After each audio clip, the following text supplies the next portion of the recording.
श्री स्वामी समर्थ. नमस्कार स्वामी भक्तांनो. आई, बहीण, मुलगी, पत्नी, जिच्या हातात घराचा प्रकाश आहे, जिच्या मनात श्रद्धा आहे आणि जिच्या ओठांवर स्वामींचं नाव आहे, अशा प्रत्येक स्त्रीसाठी आजचा हा संदेश फार महत्त्वाचा आहे. स्वामी समर्थ महाराज म्हणतात, भाव शुद्ध असेल तर देव दूर नसतो. पण पूजा करताना जर काही गोष्टी नकळत चुकत असतील तर ती पूजा मात्र पूर्ण फळ देत नाही, सफळ ठरत नाही. आज आपण अशाच 5 मोठ्या चुका जाणून घेणार आहोत, ज्या स्त्रिया भक्तिभावाने पूजा करत असतानाही अजाणतेपणे करतात. हा दोष सांगण्यासाठी नाही, तर भक्ती अजून पवित्र व्हावी म्हणून आहे. त्यातील चूक क्रमांक 1 ते म्हणजे राग, ताण आणि अस्वस्थ मनात पूजा करणे. आई हो, स्वामी भक्त हो, घरचं काम, मुलं, संसार, जबाबदाऱ्या या सगळ्यात मन थकलं असतं. पण लक्षात ठेवा, देवाला फुलांपेक्षा मनाची शुद्धता प्रिय असते. रागात, चिडचिडीत किंवा कुणावर नाराज असताना जर आपण पूजा केली तर ती पूजा केवळ बाह्य क्रिया ठरते. स्वामी म्हणतात, मन शांत नसेल तर मंत्र देखील बोचट होतो. त्यावर उपाय असा आहे की पूजाला बसण्याआधी 2 मिनिटे डोळे बंद करा. मनातलं दुःख, राग स्वामींच्या चरणी ठेवा. मगच पूजा सुरू करा. चूक क्रमांक 2 ते म्हणजे अपवित्रतेकडे दुर्लक्ष करणे.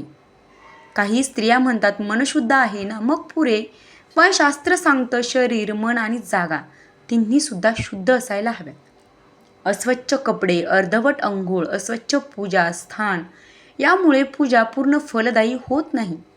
विशेषतः रजस्वला अवस्थेत स्वामींची पूजा करणे टाळावे. हे स्वामींनी नव्हे तर शास्त्रांनी सांगितलं आहे.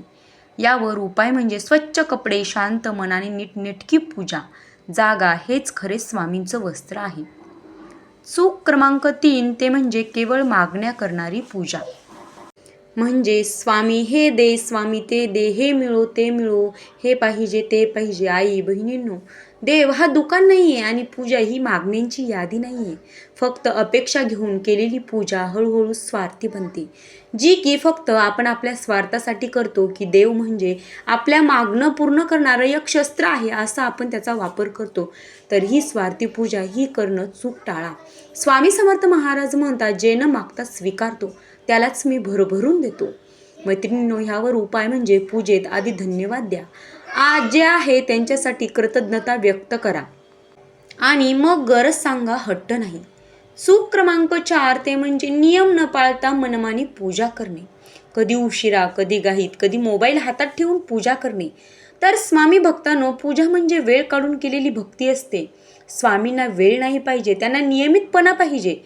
आज पूजा, उद्या विसर, असं चालत नाही. यावर उपाय म्हणजे ठराविक वेळ ठेवा. अगदी 5 मिनिटे जरी असली तरी रोज, पण श्रद्धेने पूजा करा. चूक क्रमांक 5 ते म्हणजे नवरा, सासू सासऱ्यांचा अपमान करून पूजा करणे. हा विषय जरा गंभीर आहे, खूप खोल आहे. घरात वडीलधाऱ्या व्यक्तींचा अपमान, नवऱ्याचा तिरस्कार, सासू सासऱ्यांविषयी कटुता आणि वर स्वामींची पूजा. अशी पूजा स्वामी स्वीकारत नाहीत. कारण स्वामी म्हणतात, जिथे घरात मान सन्मान नाही तिथे देव टिकत नाही. तर यावर उपाय म्हणजे मतभेद असू शकतात, पण अपमान करू नका, तिरस्कार करू नका, एखाद्याला वाईट बोलू नका. आपल्या सासू सासऱ्यांना, नवऱ्यांना वाईट बोलू नका आणि त्यांच्याबद्दल मनात क्षमा ठेवा. स्वामी स्वतः मार्ग काढतील, हे मात्र नक्की. आई, स्वामी समर्थ महाराज कठोर नाहीत ग, ते करुणेचे सागर आहेत. चूक झाली तरी शिक्षा देत नाहीत, पण समज दिल्यावरही चूक सुधारली नाही तर मार्ग मात्र थांबतो. आज जर हा संदेश तुमच्या मनाला भिडला असेल तर समजा स्वामी स्वतः तुमच्याशी बोलले आहेत.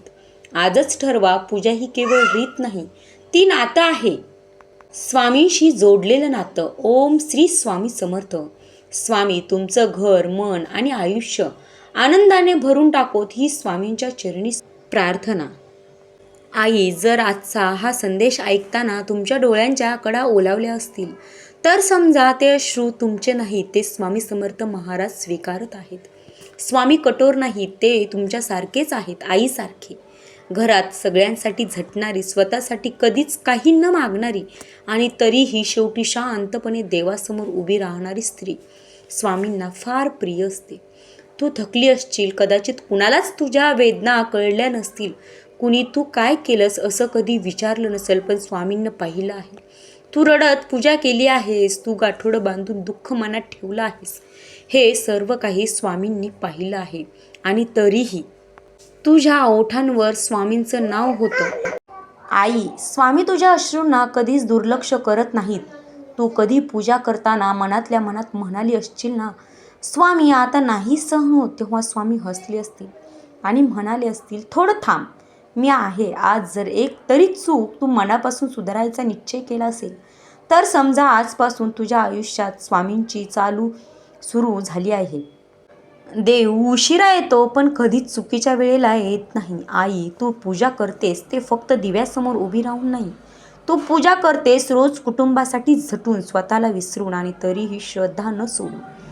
आज स्वामींना एकच गोष्ट हवी आहे, ती म्हणजे तुझं शुद्ध मन, तुझी निस्वार्थ भक्ती आणि थोडंसं विश्वासाचं ओझं त्यांच्या चरणी. आता डोळे बंद कर आणि मनात स्वामींचं नाव घे आणि इतकंच म्हण की स्वामी, माझं काही चुकत असेल तर मला माफ करा आणि मला सुधारा, पण मला कधी सोडू नका. स्वामी कधीच सोडत नाहीत, कारण ज्या स्त्रीच्या मनात भक्ती आहे तिच्या आयुष्यात स्वामी आधीच प्रवेश केलेला असतो. ओम श्री स्वामी समर्थ. जय जय स्वामी समर्थ. स्वामी तुझ्या प्रत्येक अश्रूला आनंदात बदलो, तुझ्या घरात शांतता नांदो आणि मग तुझ्या मनात कधीही अंधार येऊ नये. स्वामी आहेत, स्वामी पाहत आहेत आणि स्वामी सगळं सांभाळत आहेत. श्री स्वामी समर्थ. जय जय स्वामी समर्थ. व्हिडिओ आवडला असेल तर लाईक करा आणि असेच नवनवीन व्हिडिओ पाहण्यासाठी आपल्या चॅनलला सबस्क्राईब करा. आणि स्वामींचे खरे भक्त असाल तर श्री स्वामी समर्थ. जय जय स्वामी समर्थ. स्वामी तुम्ही माझ्यासोबत राहा असं टाईप करा. धन्यवाद.